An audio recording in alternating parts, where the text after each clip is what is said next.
जैसा कि आप जानते हैं कल दिन भर पूरा कश्मीर बिजी रहा। जो कुंजर के एक गांव में रेस्क्यू ऑपरेशन चल रहा था जिसको लाखों लोगों ने लाइव देखा, जो बिल्कुल शाम गए मुकम्मल हो गया, बहुत सक्सेसफुल रहा, बहुत रेयर था। जिसमें बशीर अहमद नामी एक जो लोकल एक रेजिडेंट था, वो स्लिप हो गया था। 35 फीट गहरे एक कुएं में रिपेयर करने गया था, स्लिप हो गया और फिर पूरा दिन एसडीआरएफ के लोगों ने और जेकेपी और जो लोकल सिविलियन वॉलंटियर्स हैं, उन्होंने उसको रेस्क्यू किया और ये बहुत ही नहायत ही सक्सेसफुल ऑपरेशन था रेस्क्यू का। लेकिन सुबह से हमारे न्यूज़ रूम को ये बहुत सारे फ़ोन आ गए, क्योंकि पूरा कश्मीर इन्वॉल्व हो गया था उन लाइव इमेजेस की वजह से। तो पूछ रहे थे कि उसका क्या हाल है। एसडीआरएफ ने तो उसको निकाल लिया और जेकेपी ने उसको निकाल लिया, लेकिन अब अस्पताल में उसका क्या हाल है।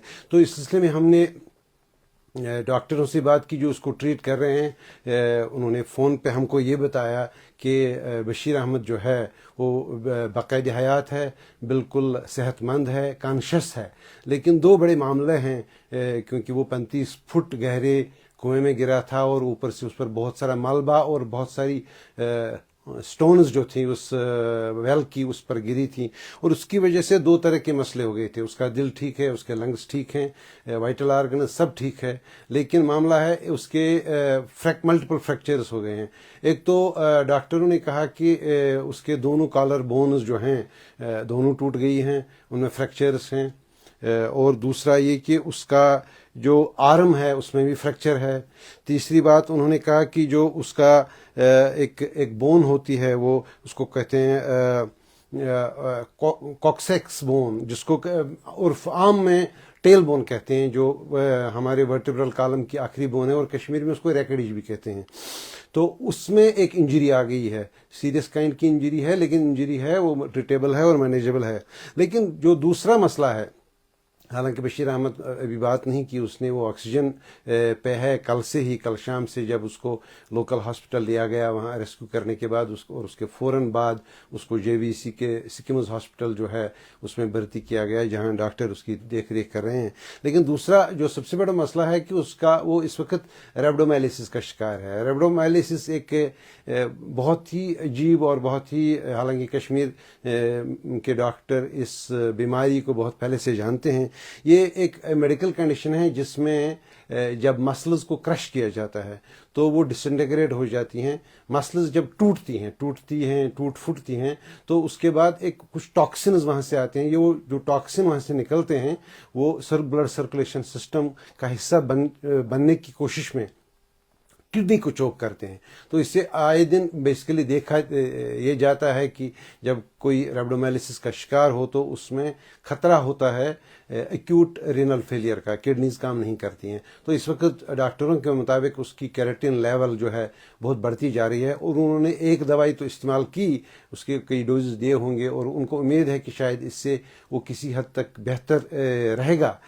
लेकिन अगर ना रहा इससे तो उसके लिए वो दूसरी ऑप्शन डायलिसिस की है, जो अभी तक वो ऑप्शन उन्होंने उसके बारे में फैसला नहीं किया है। ये इस वक्त बिल्कुल बशीर अहमद उनका नाम है, बिल्कुल ठीक है।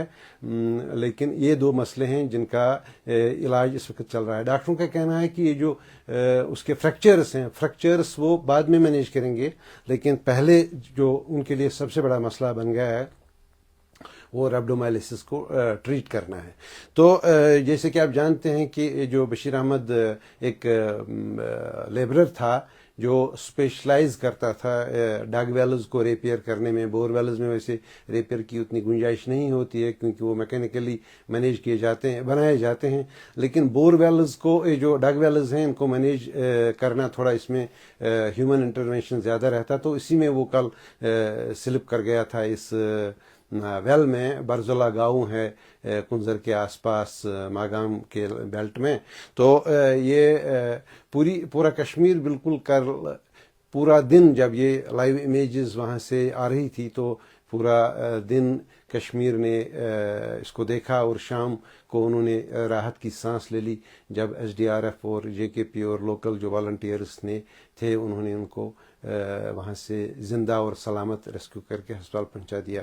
یہ کل دن بھر لوگ دعائیں کر رہے تھے کہ کسی طرح یہ ریسکیو کامیاب ہو, اور یہ ریسکیو بہت ریئر تھا. ایک اس وجہ سے کہ یہ شاید پہلا ریسکیو تھا جو لائیو ریکارڈ کیا گیا. دوسرا یہ کہ اس ریسکیو میں جو SDRF اور باقی لوگ جو ان کے ساتھ تھے ان کو مینولی وہ جو پتھر اس میں گر گئے تھے 35 فٹ گہرے کنویں میں, تو ان کو آرام سے وہ ایک ایک کر کے اٹھانے پڑے, اور اس سے پہلے ان کو یہ دیکھنا پڑا کہ کس طرح وہ آکسیجن سپلائی جو اس شخص تک پہنچائیں جو 35 فیٹ نیچے کنویں میں بند تھا اس ملبے کے نیچے, اور اس میں کم سے کم 8 سے 9 گھنٹے لگے.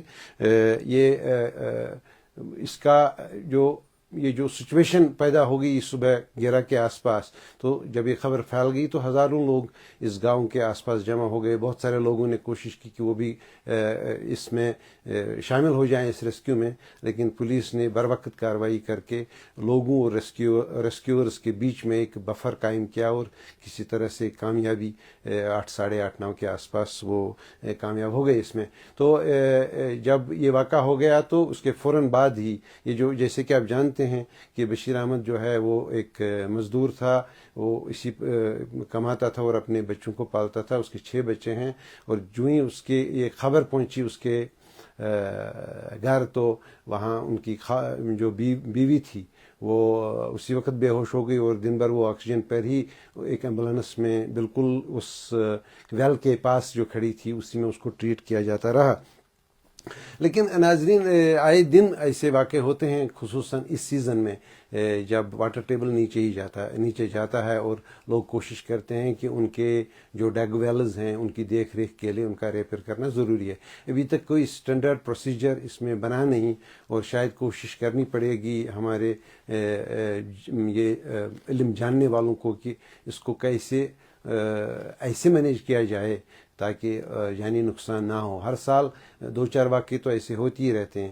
ویسے بھی کشمیر میں یہ پتہ نہیں ہے ابھی تک کہ یہ ہماری کلائمیٹ چینج کا اثر ہے یا کوئی اور وجہ ہے, لیکن یہ بات بالکل درست ہے کہ سال کے کم سے کم آدھے سال مطلب 6 مہینے کے آس پاس ہمارے جو واٹر باڈیز ہوتی ہیں ان میں پانی ڈسچارج جو ہے بہت نیچے جاتا ہے, اور جو ہمارا واٹر ٹیبل ہے جو کنویں ڈگ ویل ہوں یا بور ویل ہوں ان میں بھی واٹر ٹیبل بہت نیچے جاتا ہے, جس کی وجہ سے لوگوں کو کافی پریشانیاں ہوتی ہیں.